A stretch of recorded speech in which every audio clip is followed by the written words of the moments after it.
ছাত্র জনতার বিপ্লবে গত বছরের 5 আগস্ট ভারতে পালিয়ে যাওয়া স্বৈরাচার খুনি হাসিনাকে জন্মদিনের শুভেচ্ছা জানিয়েছেন ক্রিকেটার সাকিব আল হাসান। এই ঘটনায় তীব্র প্রতিক্রিয়া জানিয়েছেন ঢাকা বিশ্ববিদ্যালয় কেন্দ্রীয় ছাত্র সংসদ ডাকসু সহসভাপতি অর্থাৎ ভিপি সাদিক কায়েম।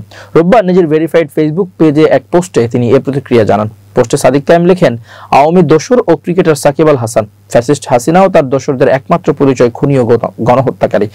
জুলাইয়ের ঘাতকদের আর কোনো পরিচয় হতে পারে না। তিনি লেখেন, ক্রিকেটার সাকিব এবং রাজনীতিবিদ সাকিব আলাদা। এই বয়ান প্রতিষ্ঠার চেষ্টা যারা করেছিলেন তাদের উদ্দেশ্য জাতির কাছে স্পষ্ট। একইভাবে বিভিন্ন পেশার গণহত্যাকারীদের তথাকথিত বুদ্ধিজীবী, সাংবাদিক, পেশাজীবী, রাজনীতিবিদ, কূটনীতিক ও নানা পরিচয় দিয়ে নরমালাইজ এবং পুনর্বাসনের চেষ্টা করা হয়েছে।